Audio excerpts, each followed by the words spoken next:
40 chess. Yeah. 40 chess. 40 chess. Let's get it. Yo, is that T-Dog? 40 chess. 40 chess. Hey. 40 chess. This a trade show. Patreon where the trades go. Tap in and watch. That's what you came for. Ain't gotta say my name. They know my name, bro. What's good, man? We got McNutted in ATM. Always start off the show with a trade from them. You should always make sure that your trade is in. Patreon, why not be a Patreon? Know you wish you could spend every day with them. Tap in and say what you gon' say with them. South Harmon can fill up a stadium. Next time you log in, make sure that you bring a friend. We about to kick off, let the day begin. Go follow the socials. 40 Chess FF is posted. If your trade is an F, you get roasted. Go like and subscribe for the crew. Apple, Spotify, and the YouTube. You know Cooper got the warp too. Let us give you a walkthrough. 40 Chess. This is 40 Chess. What's up, everybody? Welcome back into the Dynasty Trade Show. Back on the pre-record train. Doing it right before AMA. So, you're going to get me before I'm tore up. Adam, he's already tore up just because he's got a cold. Poor guy over there struggling, man. Yeah. It's that time of year. That time of year, we got all the little ones here for the holidays, and rat bastard, they got me, you know? So, hey guess what we're going to do? Guess what we're going to do? For me. A hot toddy. Oh, Woodford Reserve? Look at Mike. We're dressing this kid up, you know? Sophisticated. I ain't got the neon sign. The part came in today, but I was in a safety conference off-site all goddamn day. Were you? Damn. Yes. It was as exciting as you could imagine. So, by the time you see the next episode, the sign should be fixed. We should be good to go. We'll be ready to rock for sure by recap minimum. Yeah, there we go. But hey, speaking of recap, and before we recap, this is the trade show before week 15. I'm excited, man. I have yet to make one. I've had some bad offers coming in, but don't worry. We got plenty of time till Sunday. Honestly, for all the teams that haven't made or have made it past and we're by, I'm chilling one more week. So we're ready. My phone will not shut up with all the trade notifications here. I love it though. Look, this is exactly what it's supposed to be. You know, let's drum these up. Why you don't have a trade deadline? It's the most wonderful time of the year. It's the most wonderful time. That's right, dude. You tell him, Barry. Of Sing the it, Barry year. $826 for a 5th round pick. Bitch, get out of my DMs with that fab. I love it. We're going, man. I'll tell you one thing. Let's go. Mike, you're going to start off the trade show. I don't have one yet. Let's see what you got. 25 first and a 26 second for Alvin Kamara, Terry McLaurin, Zach Ertz. To me, this is definitely a win for you. And I would say, honestly, this is probably a win for both sides. But curious how it went down and what you think of it. Best ball league. I've just missed the playoffs, so this is going to be one of those. If you want to call it a failed contender, this was a fresh startup this year, too, where I kind of did that QB hoard strategy, but also take a lot of older pieces, like these guys I'm sending away, to try to toe the line of, yes, I'm bending the league over with quarterbacks, but I'm also going to try to compete where it's just not a complete clusterfuck.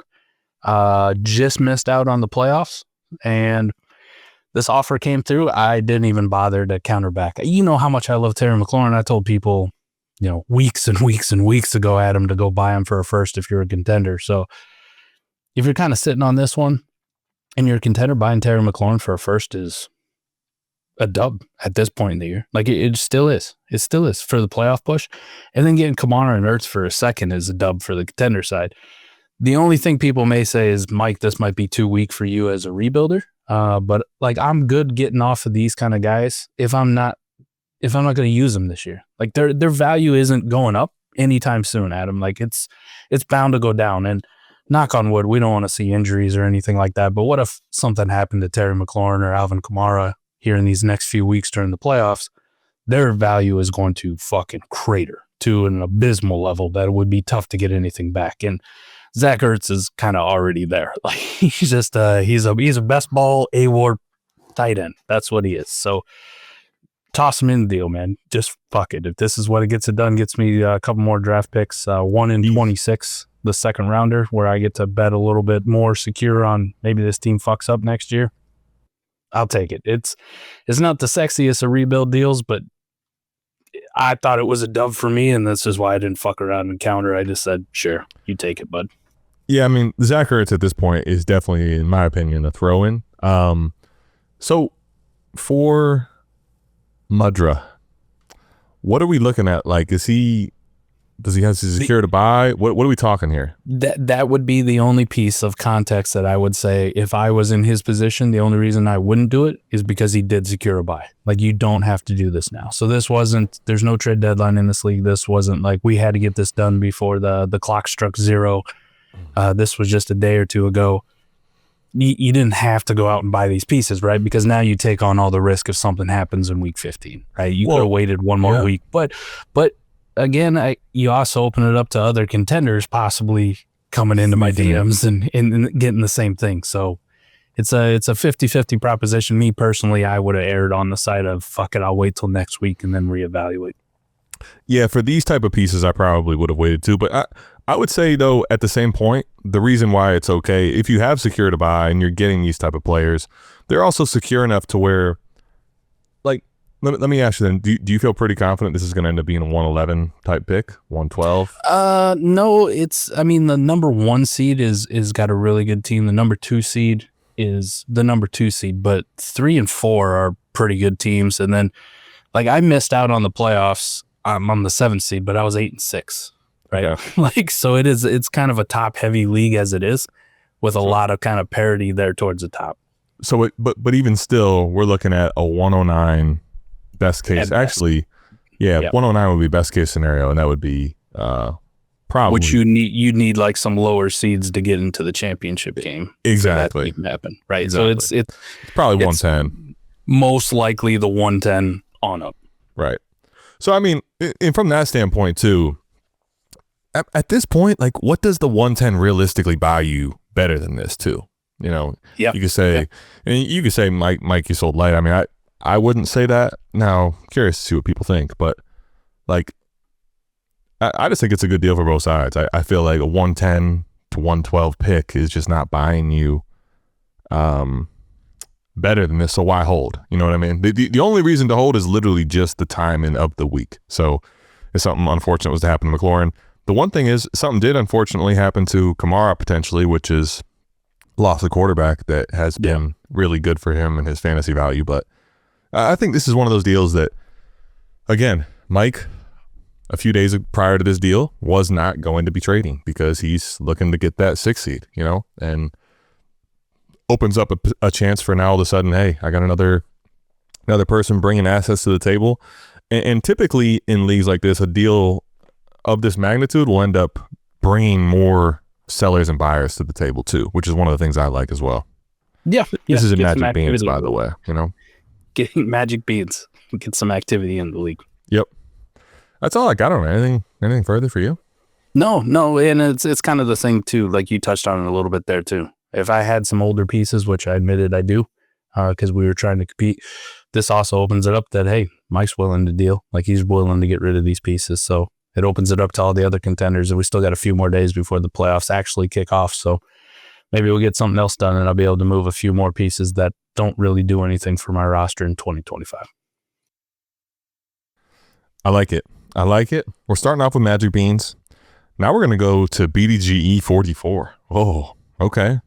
Zach Willard, Mike, is receiving Mike Evans and Baker Mayfield. So we're stacking that. And we're also getting Joey Mixon, the arguably the best version of him, although getting older, for a 25 first of AJ Hill. So it looks like he's getting his first back from Zach Willard, getting Zay Flowers and then Romeo Doubs. Mike, where are you at on this deal here? I mean, the easiest one to start is Zay Flowers over Mike Evans, right? If he did the 1-for-1. Sure. But come playoff time, I mean, in all reality, what's the difference between the two? You might even argue Mike Evans might be the more beneficial player in the playoff. Sure. Right. I mean, honestly, that's a swap that in a lineup start 10 league, like obviously I would much rather have Zay, and I think Zay's shown to be a very viable receiver. Like, don't get it twisted at all. But he's also one of those pieces where if I have to maneuver my Zay Flowers share for an older version of a receiver that can give me the same production, if I'm getting the right pieces back on my end, a lot of times I would make that pivot. You know what I mean? Like that's the type of player I'm willing to sacrifice if I'm getting back the production necessary to move off of him. It's not like I'm moving off of a Jalen Hurts or someone that's going to be just impossible to retain back. You know what I mean? Like those type of players in the market, when I would go try to recoup that, very hard to do. Zay Flowers, as much as I love him, a lot easier to recoup his type of a value later on. Yeah. Listen, the Zay Flowers thing, this is a deal for context is also between a 6 and a 7 seed, right? So obviously AJ Heal's the one out of it. He's getting his 107 pick back. Yep. 106. 106. Yep. 106 back. Zay Flowers over Mike Evans. So like if I'm a rebuilder, that's a dub for me. The first for Joe Mixon and Baker Mayfield at this point in the season feels a little light. It really does with what those two are giving you for warp, especially in the lineup league. The only thing I'll say about the rebuilding side that I didn't really like, I get if you wanted to get some of these guys off, because kind of like the other deal, they all could go down in value. Like there's not a lot of ascension room for any one of these pieces you're sending away. All three of them probably will, as soon as the season's over, go down in value for sure. The Romeo Dobbs thing just kind of like I was just gonna say that's a piece that like no, like I'll let you get. I'll take the 106 back for sure. I think that piece I'm 100% agreement with you though would need to come up a little for me. Be different than that. I want to get something else off his team that has a chance of like real value ascension, right? Like more of a home run swing. So, for example, we kind of know what Dobbs is. He's been good at times and he's not been good at times. I'm going to ask for a receiver right off Zach Willard's team that, you know, has been worse from a warp perspective, but there's a room for growth. There's room for value increase or hype or something to build around it, and that would have been Jalen McMillan. You keep Dobbs, I'm going to take McMillan instead. Especially coming off the week he was, right? The end goal is most likely neither one of them are real starter material in a lineup start 10. Like you're probably not going to start them. But the upshot play of if Jalen McMillan, like last week he had a touchdown, what if he comes out this week and has another touchdown or two? Like, Jesus, okay, now this end of season hype train is going to start building in the offseason. That's something I can then flip. You know, I can flip the promise or the hope. So I think it's a little light for the rebuilder. If I'm the contender in Zach Willard here, even as the 6th seed in the lineup league, I'll play the variance. He's got an 8-6 record. It's kind of like the other league, how we started off looking at. There's a lot of variance. Fuck it. You give me the hammer of Joe Mixon, what he is. Mike Evans, I kind of just stayed net even, and I upgraded from Dobbs to fucking Baker Mayfield, just massive. I would have given the first for just that easily. Yeah, I think I like it a lot for Zach Willard. I will admit, though, for AJ, I'm with you. I probably would have tried to, and I'm kind of imagining the McMillan thing, maybe because he just is acquiring now this stack. That might have nuked part of it, but I'm just thinking about it from AJ's side, and realistically, like this is one of those type of moves too. I think where, like, if you make this trade, and now you start the process of really the value accrual and making multiple moves in the start of the offseason to really reset yourself, this is perfectly fine. Honestly, like I 100% agree. It feels light. But if this starts you maneuvering your team from Baker Mayfield and Mixon and Evans, this older, locked-in team that as soon as the offseason starts, if you don't move those guys right away, their value's only going down. And now you're going to be stuck with the same-ass team going into next year, right? So this is kind of one of those moves that I think if you are now going to make multiple moves in the start of the season to really reset your team and get yourself, like, retooled, I think it can work out very well for AJ. It's just sometimes starting that off has to be light, especially when, you know, I don't know. I'd imagine this league isn't actually in the deadline, probably played a part of it, right? So you had to get it done probably like on whatever that would have been, Monday. So that's kind of how I view it. But if you're Willard, I mean, dude, listen, here's your 106. Like, of course, as soon as the draft comes around, 106 will probably be better than Mixon and Mayfield combined. But right now, what that means to you as a contender is just immense. It's can't be understated, you know. Big dub as a contender here. Yeah. Huge. Could have done a little better on the rebuilder side, but it's not egregious. And Baker, against all odds, it does not matter, has just been in that elite tier. It's just crazy to see how good was been this season. Oh, buddy.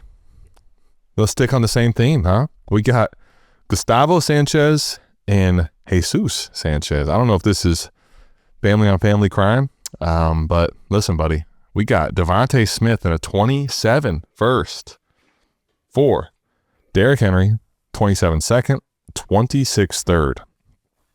Damn. This is a big boy deal. This is a big boy deal in El Dorado.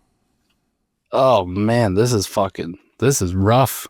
Listen, if I'm out of the playoffs, as good as Derrick Henry's been playing for me, the fact still remains it's a 30-year-old running back who's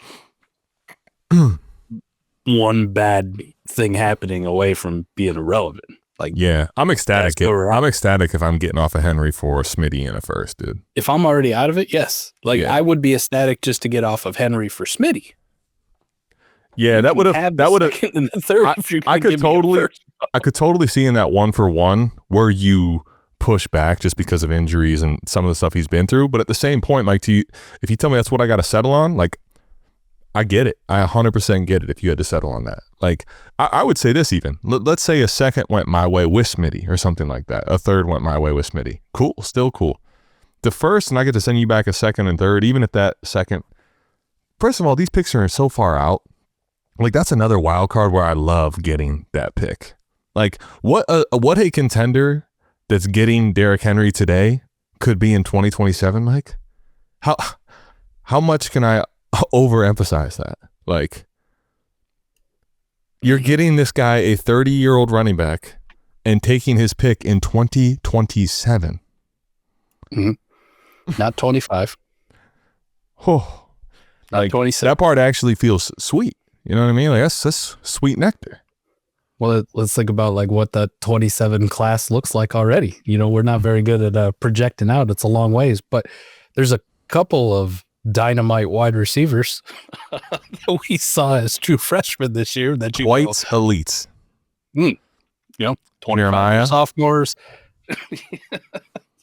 26 is their junior year. The Put it like this, 27 draft class, they're eligible. Put it like this. Jeremiah Smith, Ryan Williams might not be the worst. Let me speak to you in Red Bulls, okay? This right here is the winter edition, okay? This came out this year.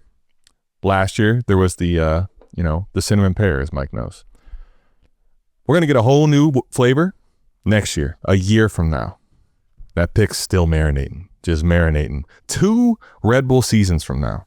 Something delicious is coming up, and then you're going to be looking at the 101, 102, 103 possibly in Red Bull. I mean, dude,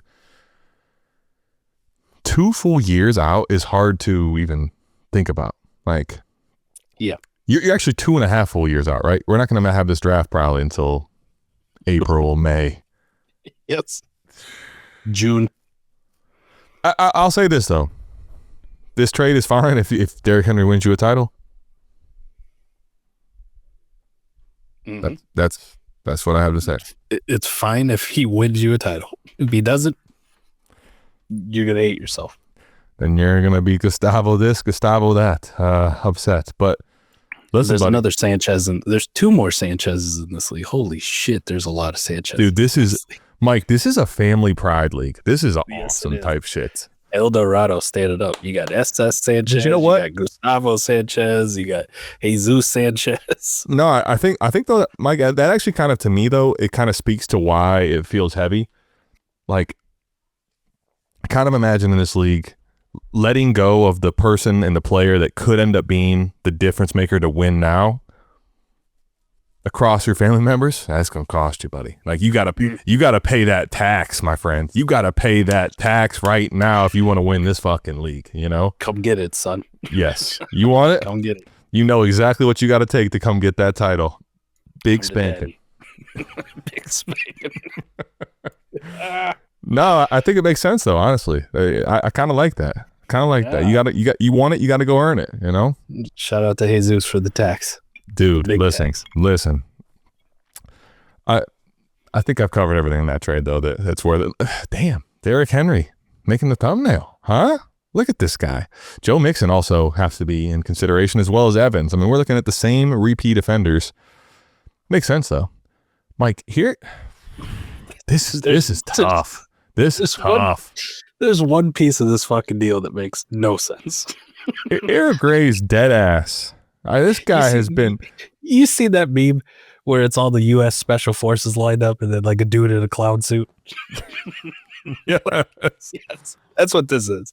Eric Gray's the dude in the fucking clown suit. Listen, you guys could have just saved each other's time and just had, I guess it would have been chill will, just drop Eric Gray. You know, Matty Gomes, shout out to you, though, for taking him on, being that guy that you say, hey, listen, I can take this from you.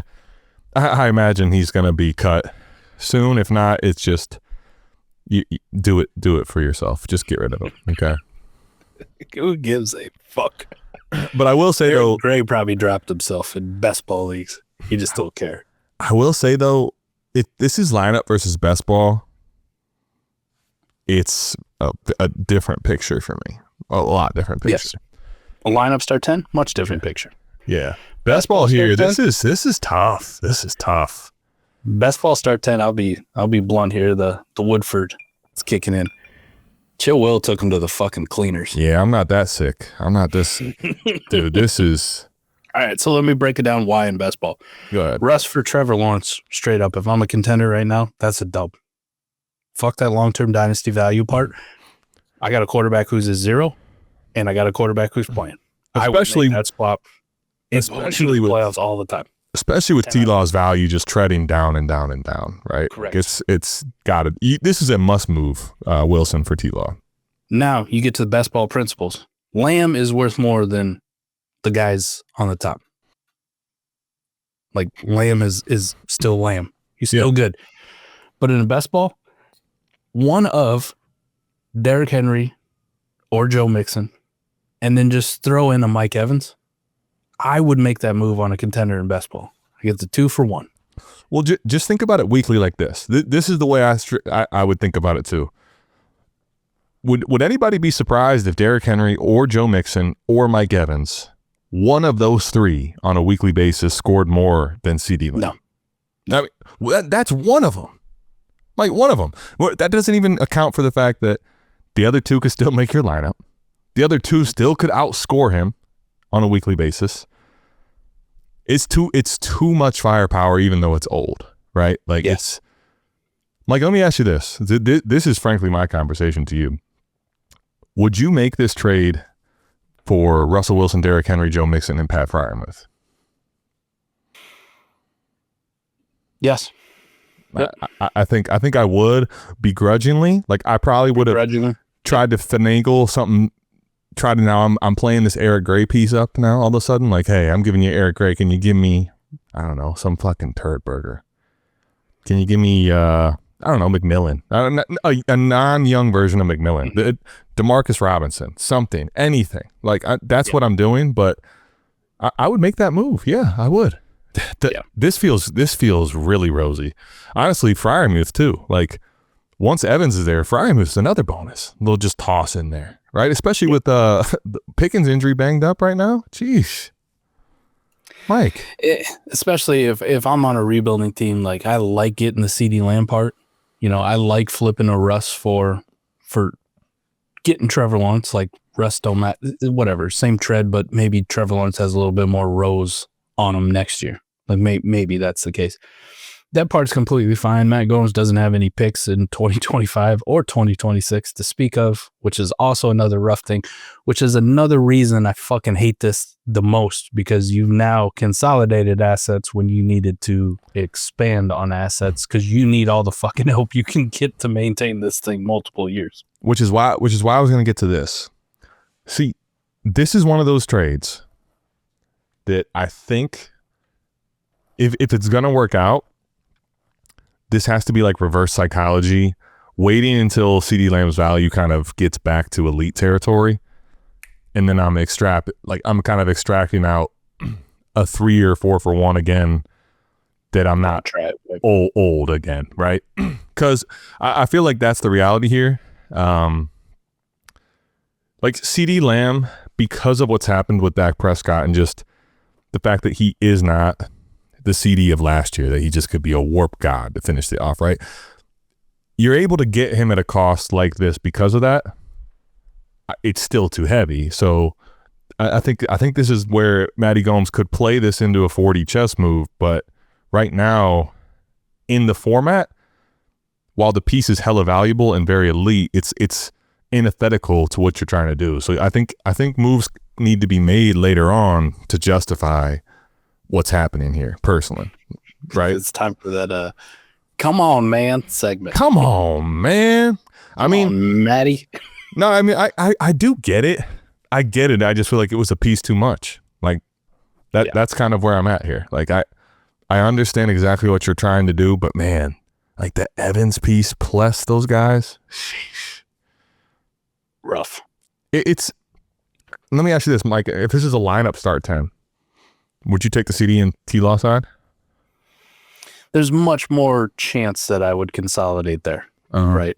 Mm-hmm. Right. Consolidate for the Hammers. In best ball, there's zero chance. There's negative 10,000. The reason I highlight that is because this is one of those type of trades where I really do believe that this speaks to the differences in best ball and lineup. Even though this isn't a deep best ball, right? It's only start 10. This is the difference. Buddy, if I don't have to worry about who I'm starting, you're telling me I can go 15, 20 deep on your ass? Pause. But goodness, like. This is one of those moves when you sneak into the playoffs as a best ball team, and I usually go like, oh, well, you're fucked. You're probably fucked. But then you make a trade like this, and you're like, oh. You make a deal like this, and now you're the fucking super contender for the next 3 weeks. You're looking at the 6th seed. Who the fuck is that guy? Like, yeah.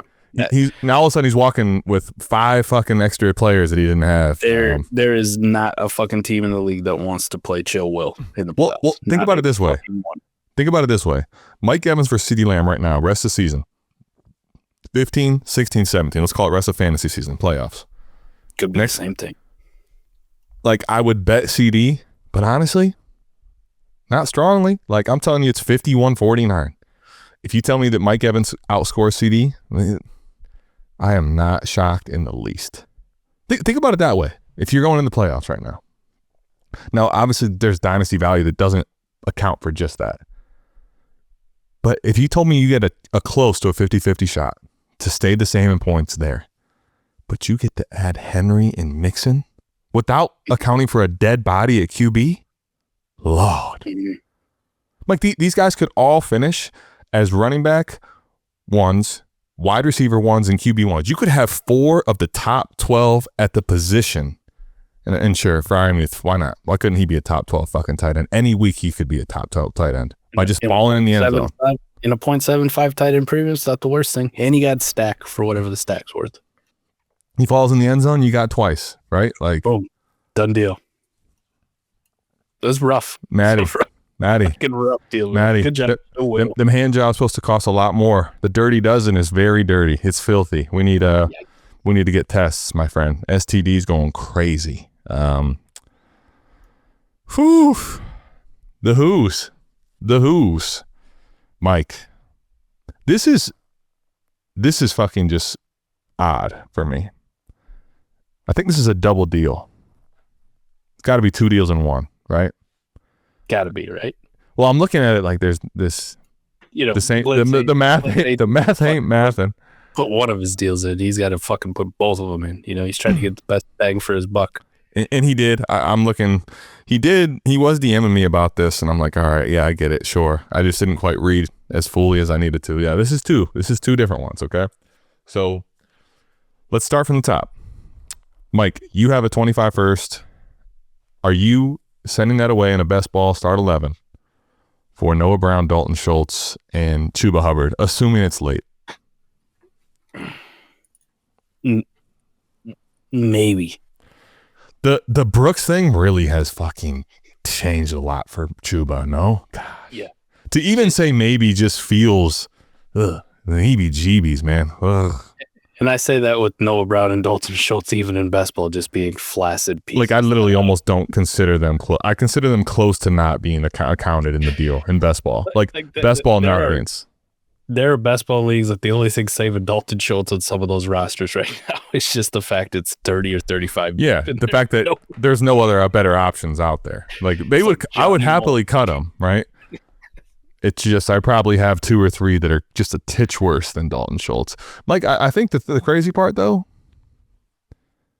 is that like Chuba might really be worth this in the stretch run. Honest to God, we just saw what he did versus Philly. That's Philly, man. That's a good ass run D. Like it's just hard for me to think this out when I got him for thirds all in the offseason. I was telling people and as were you, like, hey, go get yourself Chuba.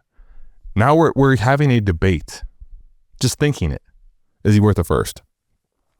I'll be honest, I feel like the person getting the first wins this deal, but it's one of those where it could make sense if you got Chuba just because he's if I'm stays healthy, that could be a locked and loaded player that just goes crazy. If I'm Redwoods, I'm lashing all the way to the bank.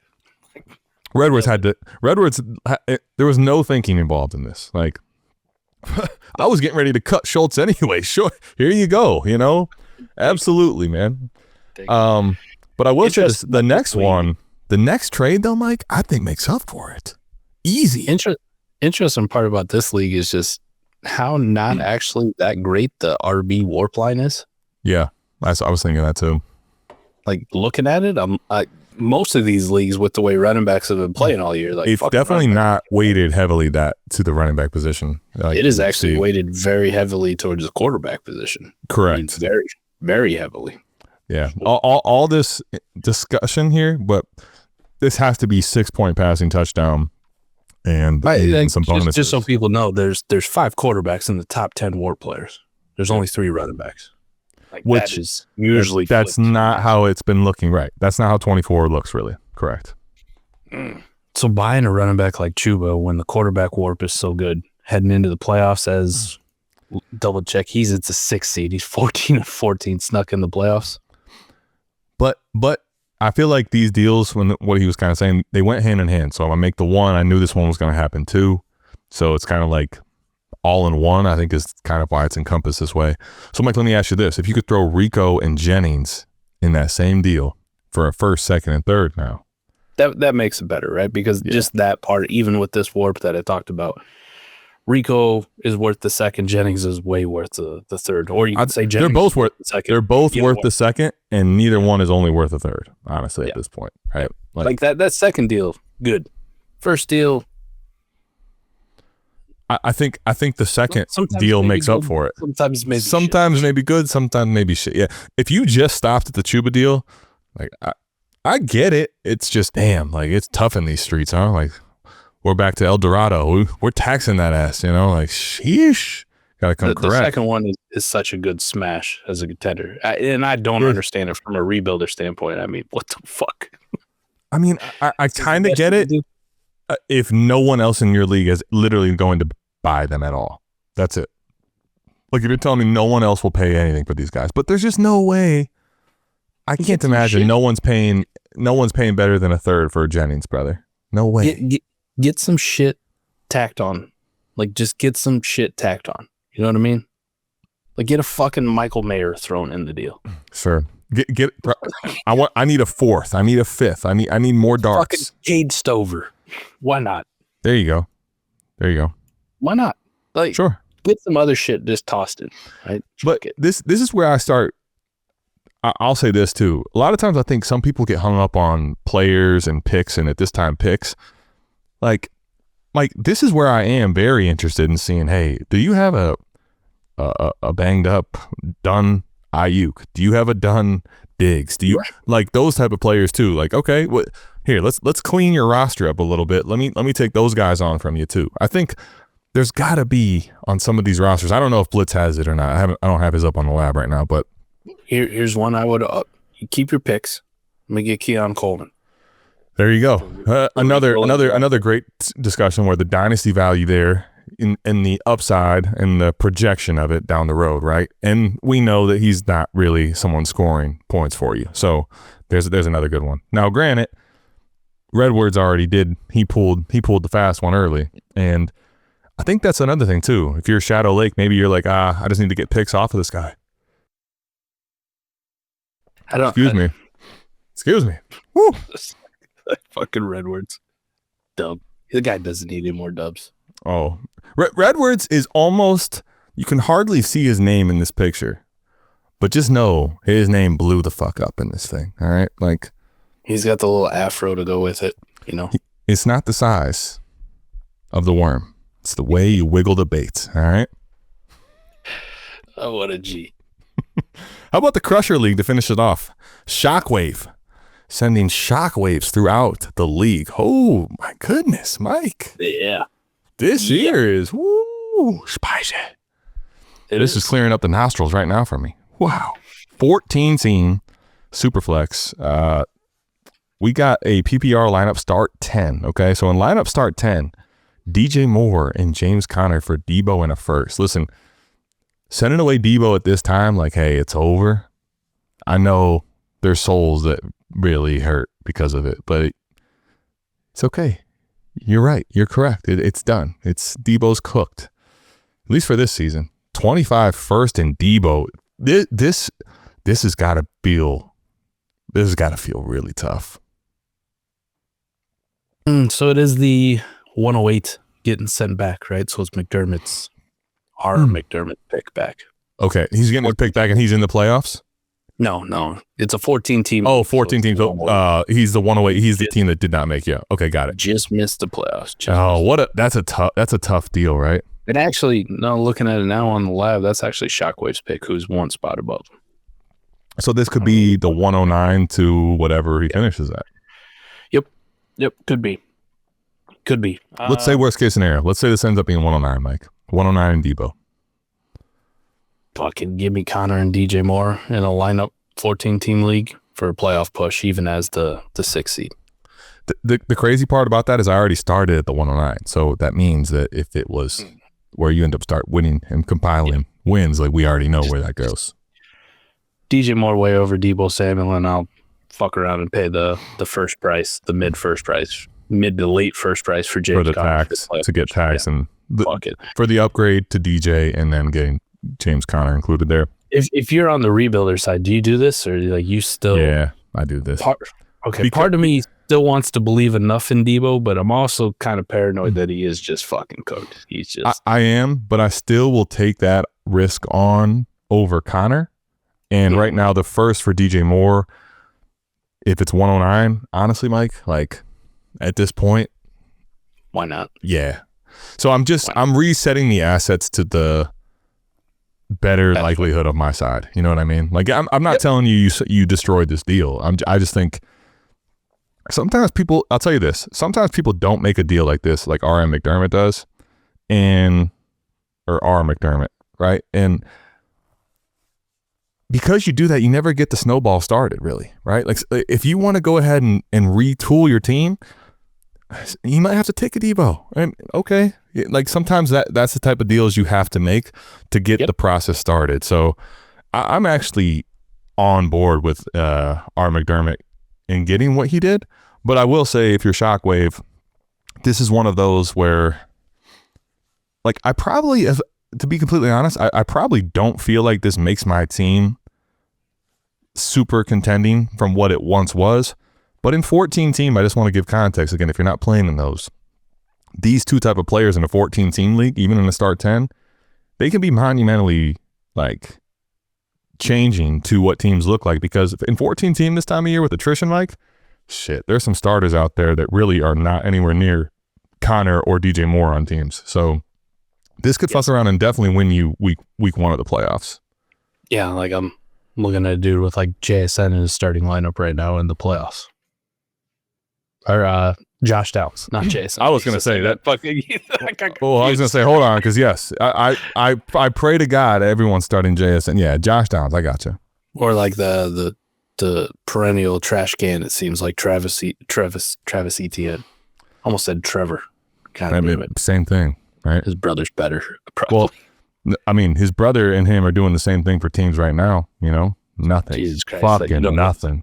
Like the 3 seed starting Isaiah Likely. That's likely not that good for work. You know, like like the options are pretty shit at this time of the year in a 14-team league. Like there's going to be some turns in here. That's my point. In a 12-team start 10, Mike, I will say as a tiebreaker, in a 12-team start 10, I don't think I'm making this trade. I don't think it does enough. In a 14-team, I think it actually is a bigger difference, straight up, you know? Yeah, I think the 14-team does make it. I'd probably still do it in a 12-team as long as it was lineup. This ain't something in a best ball league that's going to put me over the top. So yeah, I'm not saying you can't do it and it couldn't work out, but I've just seen DJ Moore be inconsistent enough and James Conner be inconsistent enough, right? In a 12-team, I could see myself being like, damn, why didn't I just keep the pick? In a 14-team, I'm not saying that you still couldn't feel that way, but what those two bring punching power-wise to what my opponent's rolling out there weekly, Mike, you add this to a decent team, shit. If this is your flex option and your wide receiver 3 now all of a sudden, dude, that's 14, that's huge, right? Another league that I pulled up and look at, a lot of parity. I mean, the McDermott who missed the playoffs is 9-5. He shares the same record with Shockwave, who made the playoffs at 9-5. The 1 seed is 11-3, and I'm looking at in a 14-team league, and it's like, Deontay Johnson, Christian Kirk, Christian McCaffrey, zeros galore. No, I'm telling you, dude, all the attrition, spread out those all these players, 2 teams across. By the way, shout out to McDermott for being like, listen, this motherfucker got me by points. There's a tiebreaker, right? Yep. But you know what? Damn it. If you can't beat him, join him. I got to make a deal with him, you know? Let's make a deal. Like, honestly, I've seen that type of a thing kill a deal too, where they're just like, no, fuck him. You know, he beat me. It's over. It's over. You want to cry about it? Go ahead. How's that helping anybody? It's only helping no one. One team in this league that I do enjoy looking at their roster, Adam. That's the guy who's 0-14 with 4 fucking first-round picks and then a bunch of seconds and thirds. Just like, fuck it. I'm good, that, buddy. Hey, listen, I had to pull out the Sunday golf hat. Shout out to Schumer and shout out to everybody that's out of the playoffs, right? Sunday golf, you can go do your thing this week because, as Mike said, bye-bye. Bye-bye. Enjoy your golf. You'll have a fun time. Yeah, hopefully you're not living in the Northeast or the Midwest because Adam, you ain't golf here today, buddy. 31 degrees. Nope. Ground hard as a fucking rock. It got worse today, man. I came out of training. How bad? 18 degrees with 30-mile-an-hour winds, and the low tonight is going to be 1. Well, it is currently 8 degrees outside. I just had to look at the phone. You could golf. You just have to have some big fucking melons because that shit. I'm pretty sure that golf ball would just fucking explode, dude. The pain through each stroke in your hands. Whoa, not worth it, buddy. That fucking, when it's real cold, you in a baseball bat, like you get that shockwave. Speaking of shockwave down your arm. You're like, fuck. You lost me on pain at each stroke. Well, listen, sometimes pain does come with strokes, and that's when you take a deal. When you take a deal like El Dorado, Mike, those strokes, they fucking hurt, buddy. It's not one glass in, I got the hot ears. We're rolling. AMA is going to be a fucking fire one. AMA's already set for success. Hopefully, after the trade show, your teams are set for success. I know some aren't, but hey, listen, they go in hoping against hope that it's all right. It ends up being okay, Yep. Yeah. It's that time of year, man. Good luck to everybody who did make the playoffs, who didn't make the playoffs. Enjoy your time. Enjoy your time. Listen, hopefully you got a lot of draft picks and your time is coming. You can learn a lot from watching. Listen, as people say, like sometimes the best quarterbacks, they have to sit out for a year, right? And you got to watch. You got to learn. Shout out Tim Riggins, top 5 fictional running back. Hey, top five. Shout out the thumbnail. Is Puka top 5? We're going to find out. If you're watching this and did not catch AMA, go back and check it out. It was on Wednesday. We did it live, and we talk about Puka Nacua, his rise, fall. Who knows? But where it is now today, the rise is real. And listen, man, the rise is real for somebody because we're going to be only down to 4 after this week. We love you. We'll see you back here. Whether you are in a league or not with trades, we are having the deadline off, buddy. We're keeping them coming. We love you. Peace. This is 40 chess.